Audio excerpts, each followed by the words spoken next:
Hi, good morning. My name's Grant, and I'm an alcoholic. Geez, I heard so many of these shares in the lead up to my 1 year, and I thought, I'm going to go in there and I am going to just share the shit out of it. And it's not like that. It's changed and it's evolved, and I suppose that's been like recovery for me. It's forever changing, and I'm forever changing.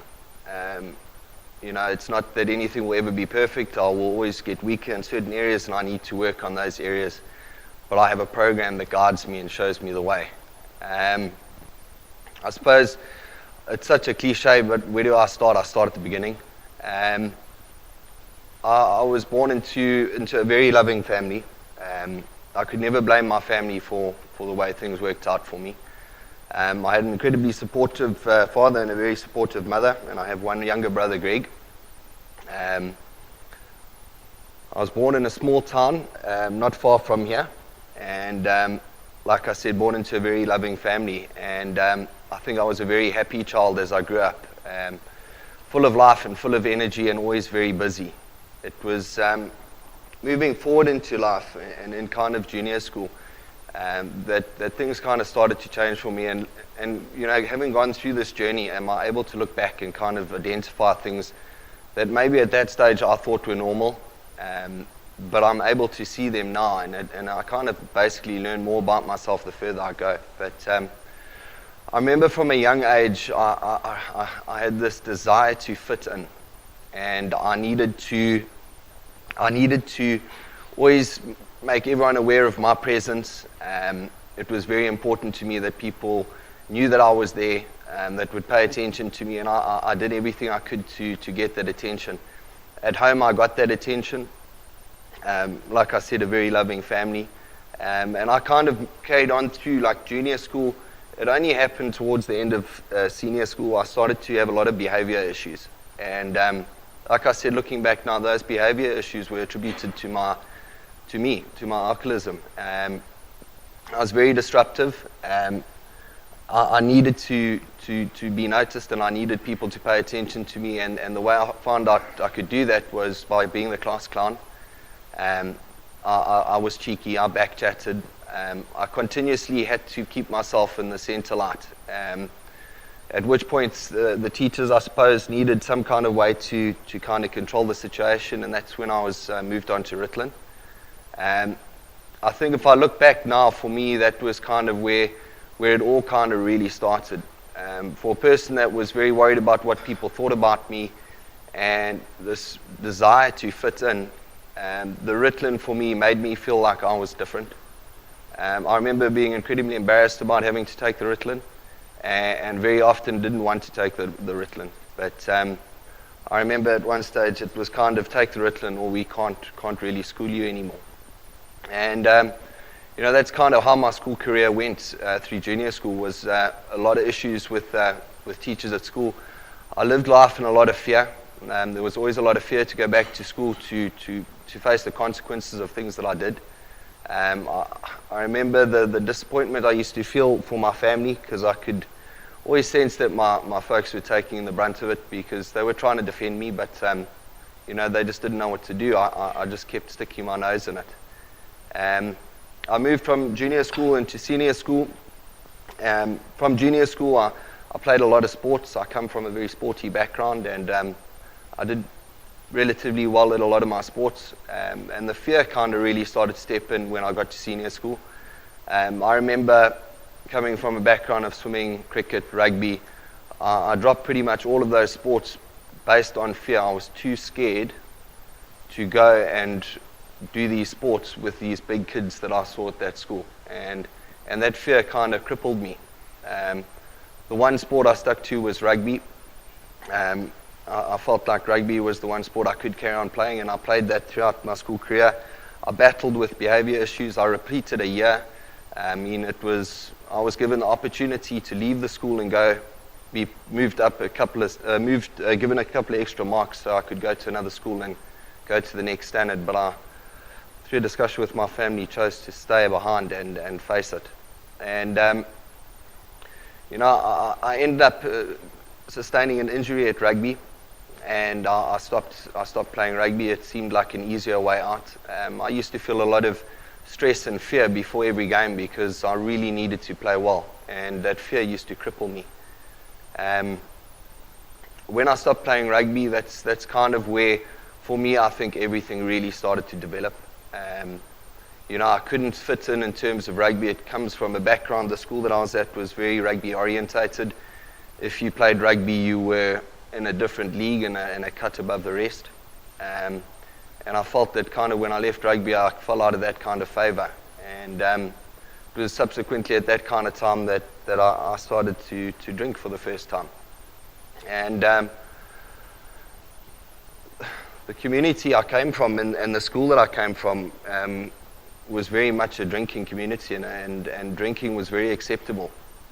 It was very acceptable to drink until we were absolutely legless, and it was often quite a macho thing the next week back at school to be the guy that had the most to drink, and we used to keep tallies of who could drink the most, and it carried on like it. And that's when I kind of feel that alcohol worked for me, because I used to drink and become invincible. I gained popularity because I could drink, and it kind of just all worked. I mean, alcohol as my solution worked for me during that period. It was kind of when I finished school that it all kind of started to change. For, I suppose, the better part of 5 years, my solution, alcohol, worked. I was able to be that center of attention. It helped me face a lot of my fears. Like I said, there was an incredible need to be accepted and sometimes to some kind of extent be important. And I found that kind of attention I could get through my drinking, but also through fighting. The truth of the matter is that I'm actually very scared. And to face those fears, if I drank, I could drink myself through that fear, and I could go on to do things that I wouldn't do if I was sober. And a lot of my friends stuck with me through these times. My behavior sometimes was quite horrendous. I remember lots of mornings of shame and guilt for things that I did. I also picked up various other drugs that could accelerate the drinking and prolong the drinking. But it would have been up until about 5 years ago that my solution started to stop working. Friends and people close around me started to go different directions in life. I couldn't get myself out of that life, and that's when I started looking around me and looking at people, and I used to get this incredible feeling of watching people and looking at them and thinking, how can they just carry on with life so easily and get somewhere? And I couldn't understand why I couldn't just live like everyone else. Why I couldn't just get the right kind of situation and move forward in life. I couldn't do it. I could not see that it was the alcohol and my drinking and my behavior. And I blamed a lot of people. And I suppose with that blaming became a lot of resentment, and I became very resentful of a lot of people. So it boiled into like a pool of resentment and a lot of anger towards everyone. But like I said, I'm a very scared person.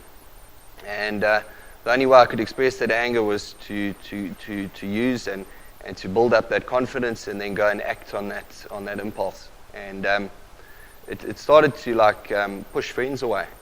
And like I said, it's things that I look at now. I saw a lot of friends that walked away from me, and I felt very hard done by. I couldn't understand why people that I considered to be close friends of mine could turn their backs on me and walk away.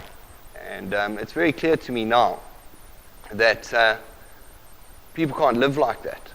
People didn't want to be around a guy that would drink himself into oblivion and become violent and aggressive. And people couldn't associate themselves with somebody that had, no moral kind of conscience of how he behaved around people. And I kind of bashed away at that. I suppose that's when my first geographical happened. I moved over to to London in the United Kingdom. And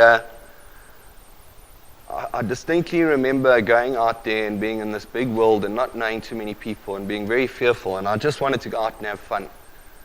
But I couldn't go out and have fun unless I had something to help me have fun. I needed something to add to the mix so that I could have that confidence to approach people and speak to people and that I could fit in and I could socialize. And I could not do that on my own.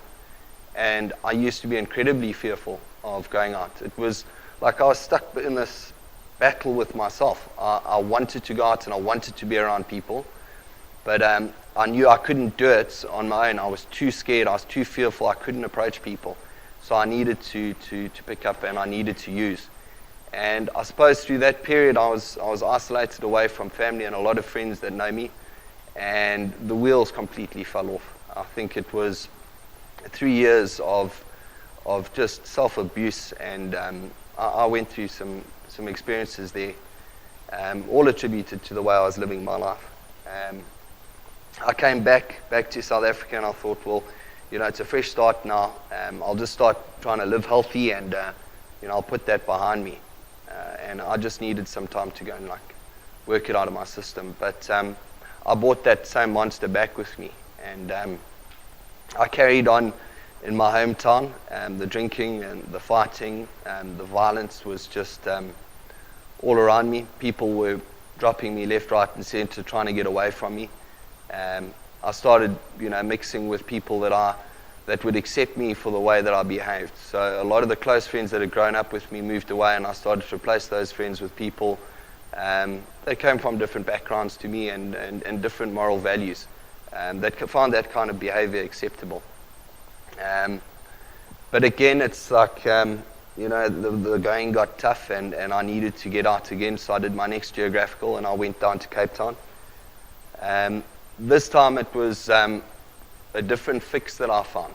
I got into a serious relationship, and I think this relationship for me was a validation of who I was.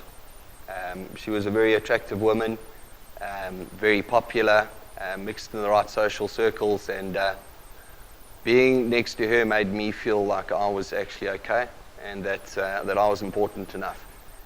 And working through my step 5, I could look back and see that I suppose that was the turning point. When that relationship fell apart, I kind of lost everything that I felt was important to me. And I turned to my best friend, and that was alcohol and drugs. And I basically put myself into a coma with the way that I behaved and drank and carried on. I still remember distinctly saying things like, I wouldn't have got through that breakup if it weren't for alcohol. And the reason was because I couldn't feel anything. I couldn't deal with those feelings, and the way that I could deal with them was by absolutely numbing them with alcohol and drugs. I finally moved back from Cape Town because, it was Cape Town's quite a bad place. The guys down there are just a bit too hardcore, and I'm a small town boy, and I need to be back where I belong. And I need to be able to hunt, and I need to fish, and then everything will be okay. And again, that wasn't my experience. I brought that monster back with me. But each move I got back, and it progressed, and it got stronger and stronger. That's when I started having those moments when I used to have conversations with myself in the mirror on a Sunday night, and I'd be like, okay, that's really it. Like now you've got to stop, hey? And I could last 2 or 3 days, and for some reason, after 3 days, those strong feelings I used to have on a Sunday night would be just a distant memory, and I'd go straight back and I'd carry on again. And I basically lived a life of like shame and guilt. It's like I could make promises to myself and I'd just fall apart. Friends were moving away. I remember something that sticks out to me is I used to love events like Bill's parties, because then it was acceptable for me to drink for 3 days. And I used to sit there and I used to speak to people, and I could remember I didn't like to drink just for 1 day. That was fine. But I used to like the feeling on the second day, because the second day was when things were messy, and I loved that feeling. That feeling on the second day or third day of a binge when I couldn't see properly, almost kind of lost all inhibition, that was my favorite kind of state to be in. But I'd started to realize that the people around me didn't accept that kind of behavior, and it was only acceptable if I went to Bulls parties. But soon the Bulls parties kind of started falling away. More people moved away. I started latching on to women and relationships to try and validate me, because somehow in my mind I had told myself that when I was in that relationship I was okay, and if I got into a relationship I'd be fine, because that person would calm me down and then I'd have other stuff to do and I wouldn't need to go out and drink. And I suppose it carried on like that for the better part of a year. And about 2 months ago to the day last year, it really started for me. It got to the point where I became so dependent on my drugs of choice that I couldn't go longer than 3 days. My life was completely run by it. The people around me were getting concerned. I know that I took my family through hell. Family functions, family weddings, fighting with the best man's best friends. It was just chaos. The people around me were starting to see the problem, and that's where I could identify with the big book so much, is the people closest to me and the people around me could see that there was a problem, but I refused to see it. I couldn't still see that there was maybe a problem with the way that I was conducting my life and the way that I was living. It was kind of at that stage where I got put onto psychotropic medication. I have no opinion on meds. It's purely my experience, and my experience was that they weren't the best thing for me. I used meds to pick me up. If I had a really rough night, I used meds to counteract that, so I self-medicated. I took them. If I had a rough night, I'd take a couple pills in the morning just to make me feel a bit better to get through the next kind of few days. I suppose the way that I lived like that, my life kind of fell apart around me. And I suppose that's where I kind of really connected with this group and the people in recovery, because for the first time I could find people that could understand what I was feeling and what I was thinking. And the people in this room will be able to understand that kind of despair and pain that you get to, that emotional turmoil. I remember setting goals for myself, and I used to tell myself, if it doesn't get better in X amount of time, then I'll just kill myself, because that'll be easier. And it used to give me a lot of comfort, because then I could face it, because if it didn't work out, then I'd just kill myself and it would be okay.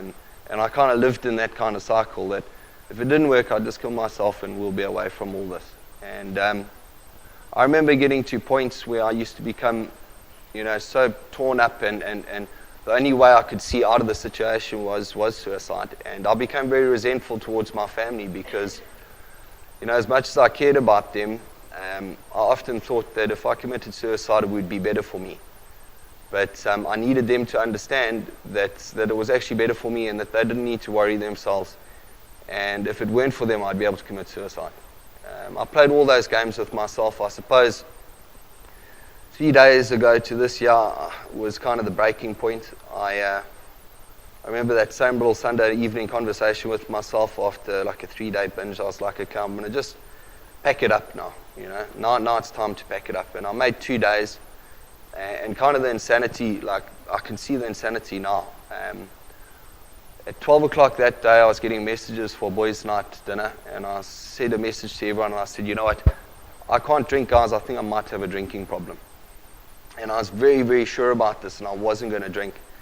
By the time it was that afternoon, I was putting on my clothes. It was like, well, I can't just not drink.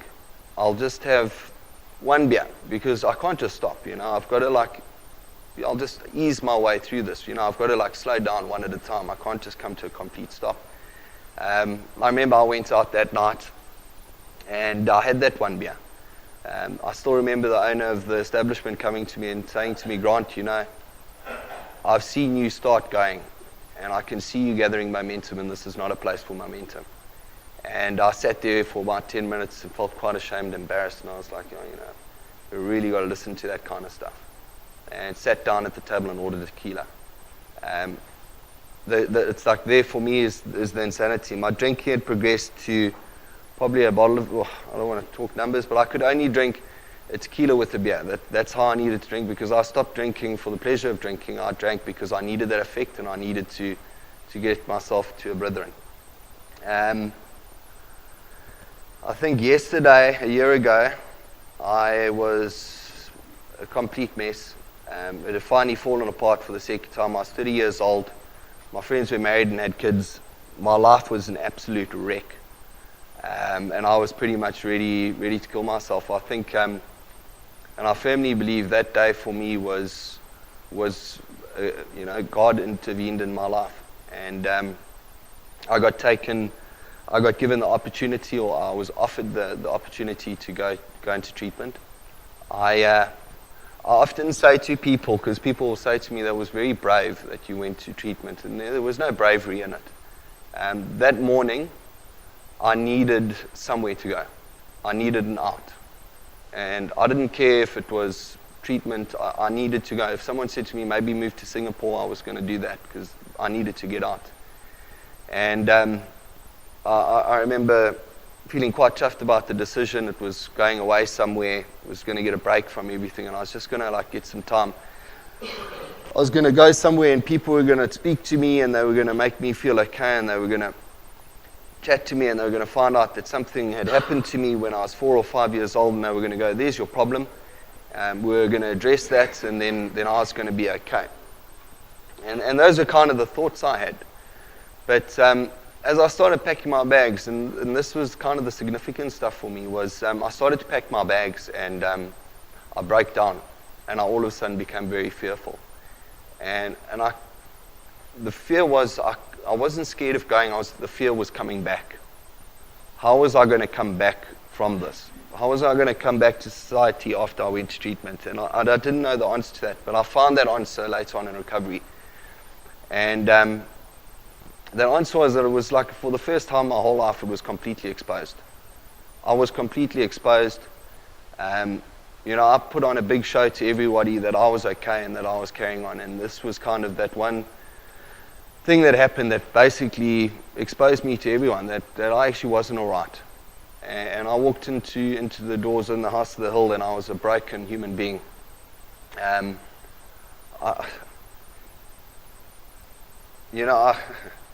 look around the pain that I had caused the people closest to me. I'll never forget the look in my parents' eyes. A lot of pain. But at the time, my pain was more important because what I had gone through was more important.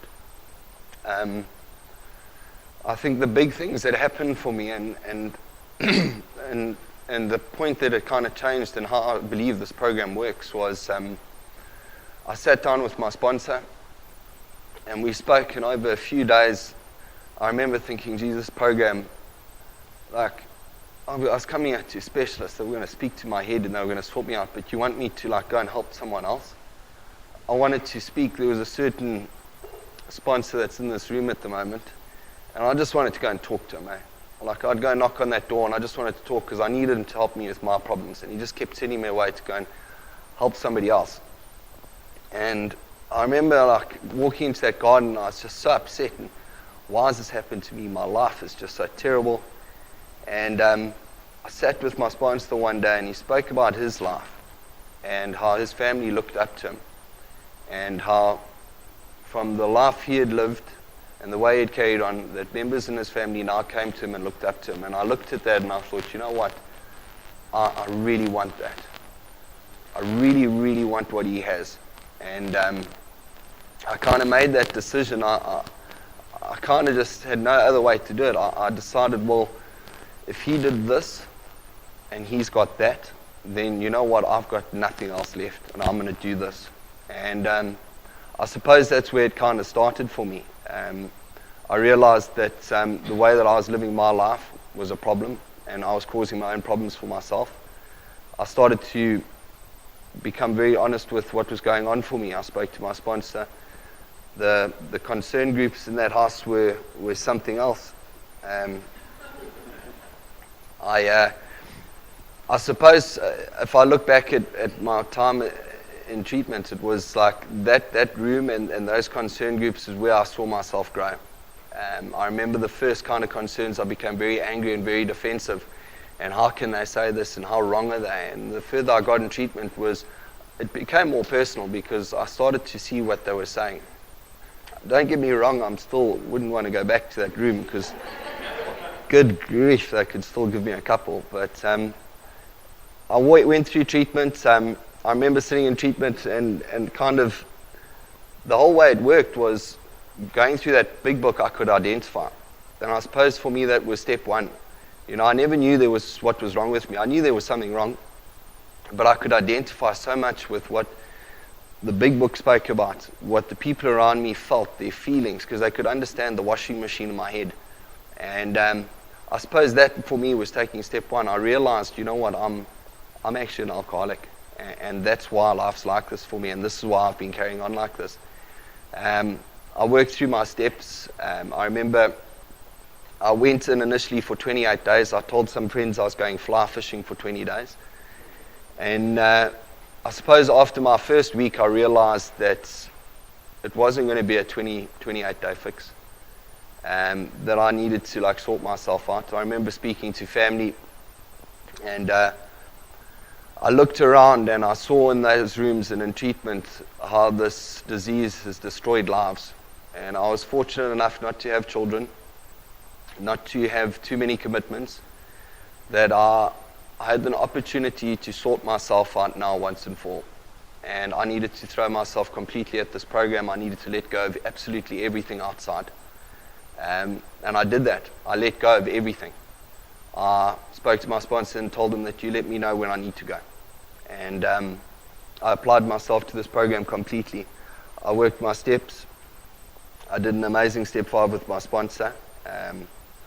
I learned so much about myself, and I think at that time I thought I'd learned everything. And as I've kind of been in recovery now, I keep learning every day. I remember sitting very fearful about leaving treatment because I thought it would be okay if I was here. And in treatment, everything's fine, but what am I going to do out there? And I was very concerned, and I sat with one of the top brass of Cedars, and he said to me, it's very simple, I needed some guarantee that it was going to be okay. And he opened up the big book and he showed me the words, and it said, rarely have we seen a person fail who has thoroughly followed our path. And for me, that was the guarantee.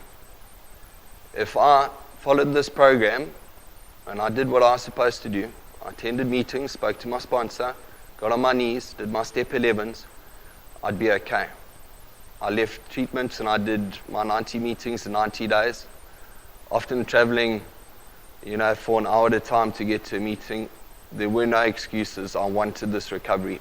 And my experience has been that recovery hasn't just been to be sober. It's been so much more than that. I sit before you now, I live a life that I never believed that I deserved, that I never believed that I would ever live. I spoke about watching people and seeing them progress in life and not knowing why I was different, why I couldn't do that. Well, my life is starting to move. And I'm starting to feel that my life's starting to take the moves in the right directions. That hasn't been easy.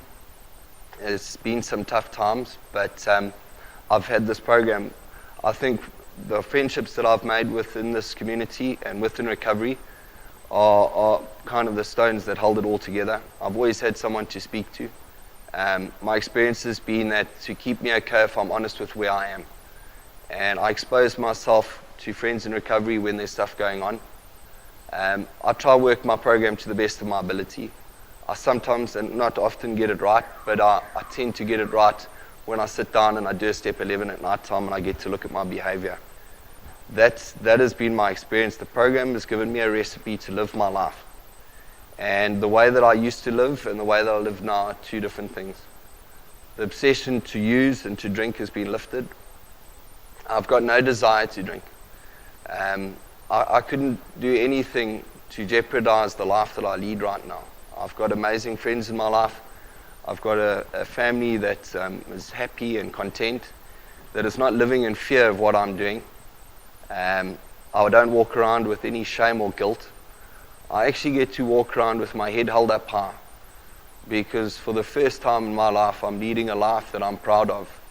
And the fear of the future, yes, I do. I get fearful and I worry about the future. But then I remember what I've been taught, and it's all I can do is what I can do today. And that little thing called faith just keeps growing inside, because I kind of know now whatever life throws at me, I've got the people that I need around me. I've got a program to work. And I know that God's there, because as terrible as everything was that happened in my eyes, all of that happened for a reason. God needed all that pain and all that suffering to happen to me because if I had arrived at Cedars without that pain, I wouldn't have been prepared to do anything about it. He did just enough to make sure that I felt enough pain that I was willing to try something different. And I'm extremely grateful for that. And I'm just very grateful. And I suppose I was so scared, if there was the one kind of wish that I'd have, is that there could be one person that could hear something I said there, and you could look at it and say, you know what, I want to maybe try what he's done there. Because that's what I did. I listened to someone, I heard something, and I said, I want that. And all I did was do this. And I've been given this life, and I'm incredibly grateful. So that's my share. Thank you very much for letting me share.